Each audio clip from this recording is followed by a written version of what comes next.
En esta noche, hermanos, Dios les bendiga y les guarde.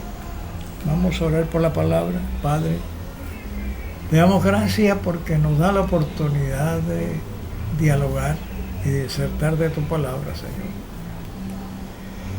Derrama tus grandes bendiciones y tu gracia sobre nuestras vidas.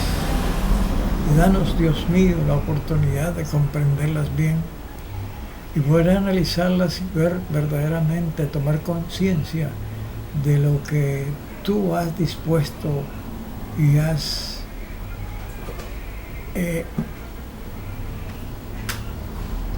impregnado las escrituras, has sellado las escrituras bajo ese propósito.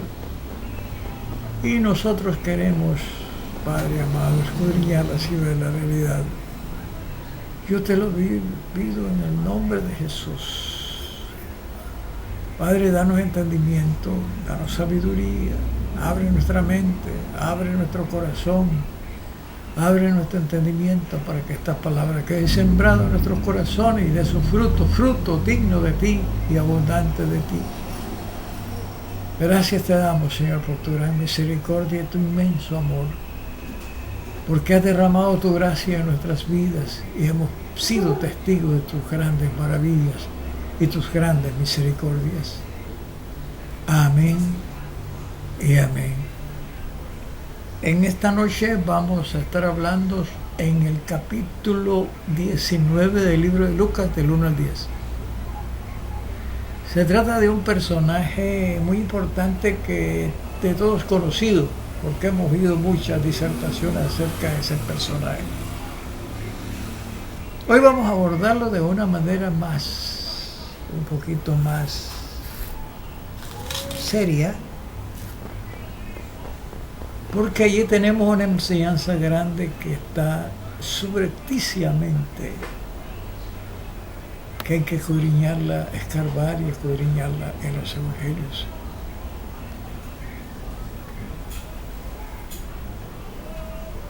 Había uno que se había enriquecido tanto por el cúmulo de impuestos, inclusive inventado por él para percibir mayor cantidad de dinero. De esta manera era el jefe de los cobradores de impuestos y ganaba una tasa sobre lo que cobraban los demás. Y entonces este hombre se había enriquecido grandemente. Existía una pareja muy cerca de la casa donde él vivía en Jericó,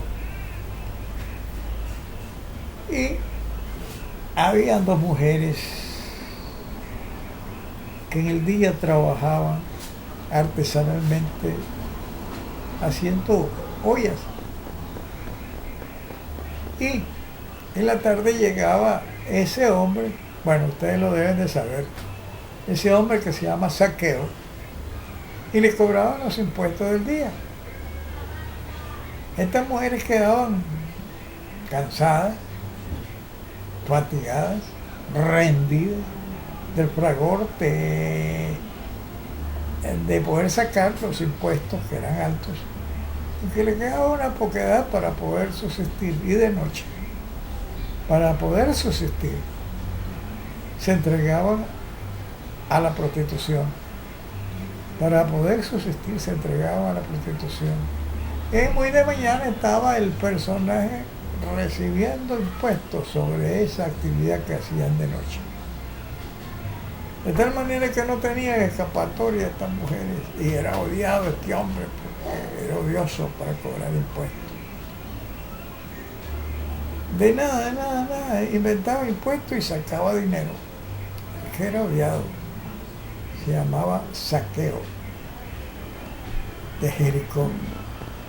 Zaqueo vivía aproximadamente la mayor parte del día en el oasis de Jericó, donde era rico en dátiles y otras cosas más, que era custodiado, porque era famoso, custodiado el oasis.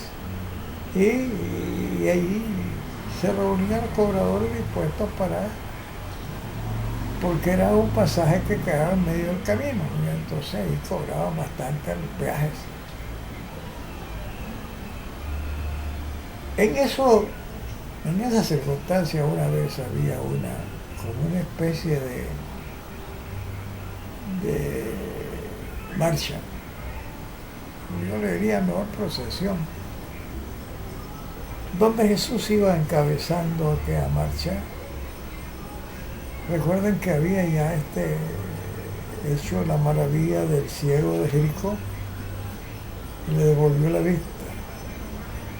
Hay una serie de cosas muy importantes que debemos de destacar en el Evangelio de Lucas, que tiene sus intenciones muy grandes.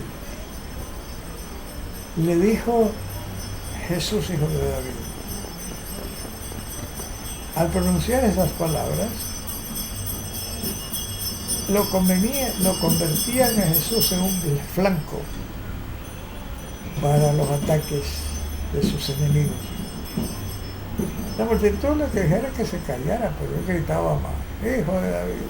Bueno, hasta que Jesús se detiene y le dice, ¿qué quieres que haga? Bueno, que me devuelva la vista. Me devolvió la vista. Pero ya estaba marcado el título que le había dado.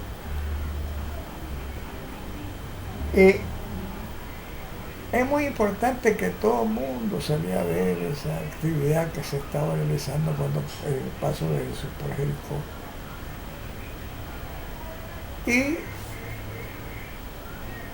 Zaqueo era de baja estatura y enfrente de donde vivía había un palo de sicómoro. El palo de sicómoro es como un palo pequeño de unos 5 o 6 metros que tenía ramas, y en las ramas podía uno estacionarse.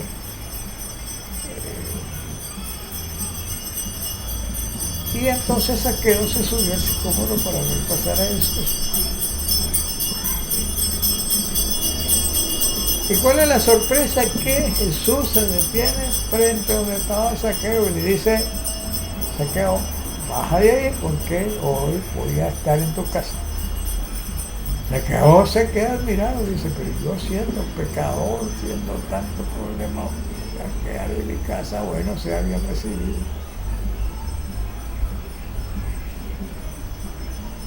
Zaqueo se mete a su casa y recibe a Jesús con su séquito, sus colaboradores y sus discípulos, sus apóstoles.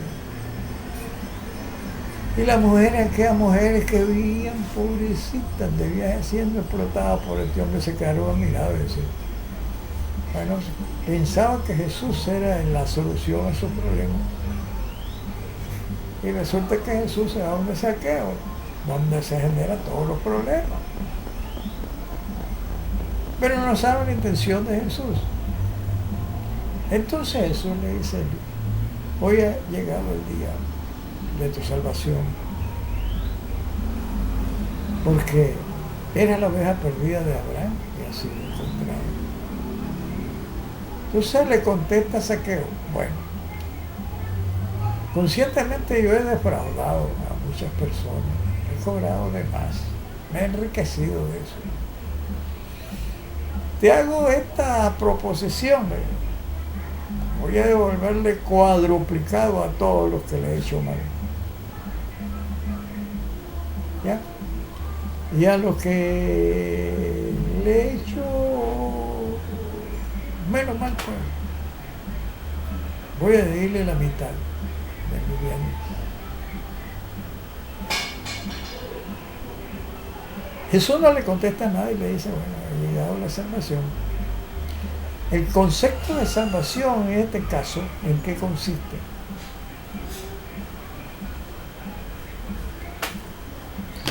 Para Jesús el reino de Dios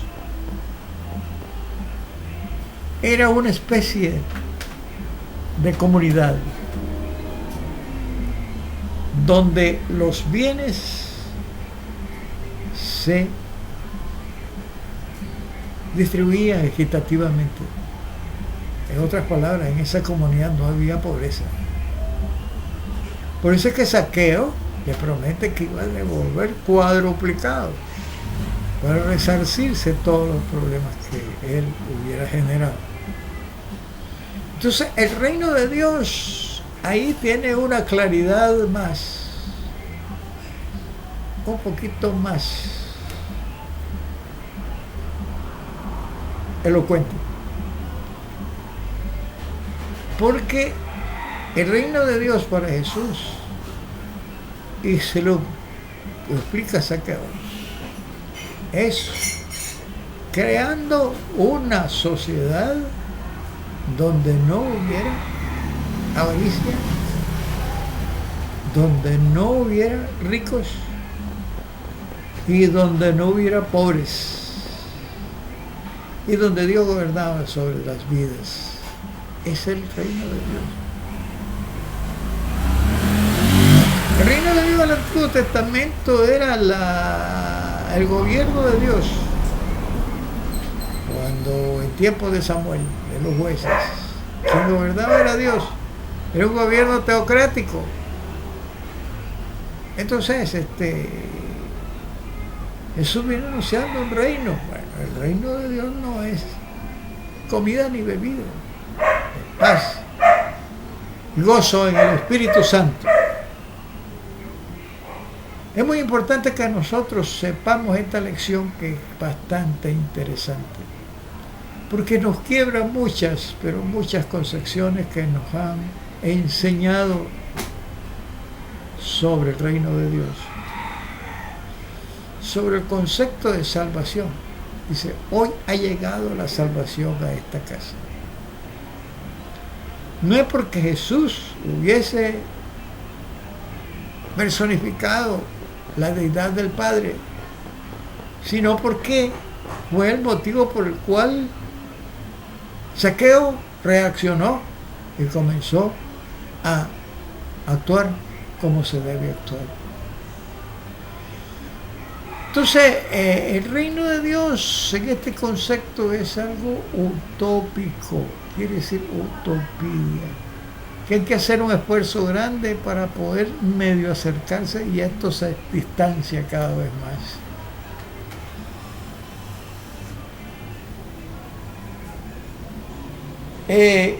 Consiste precisamente en la fraternidad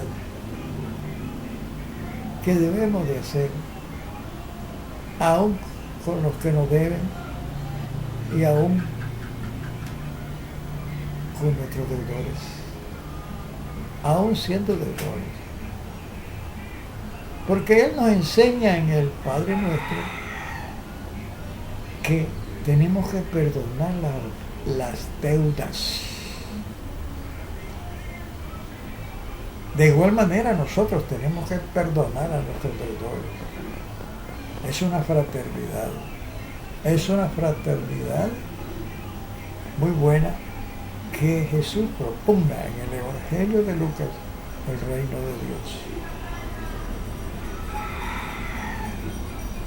Para llegar al reino de Dios, dice, bueno, si yo no tengo nada, dice, ¿qué voy a dar? ¿Cómo no? Si tienes muchos recursos que dar, ponlo a disposición de tus congéneres, pon a la disposición de tu prójimo. Si no tienes dinero, pon tus manos. Puedes tener recursos, puedes tener conocimientos, puedes tener otras cosas, y las puedes poner a disposición para que no haya ningún requicio de egoísmo y de problemas. Que haya una fraternidad donde nos amemos unos a otros como Dios nos ama. Con esto, hermanos, yo les digo que no podemos profundizar en esta instancia. Tendríamos que establecer muchos parámetros, muchos ejemplos, meternos a las costumbres del tiempo de Jesús y ver qué es lo que quería Jesús hacer y qué es lo que verdaderamente hizo para que recibiera muerte de cruz.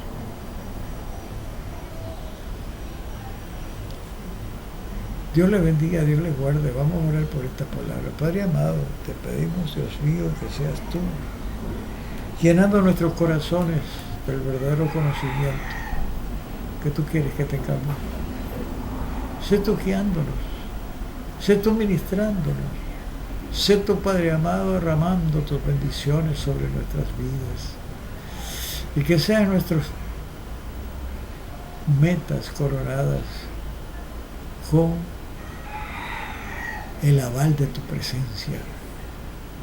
Padre, te pedimos que seas tú conduciéndonos, porque a veces nosotros somos ciegos en medio de la oscuridad.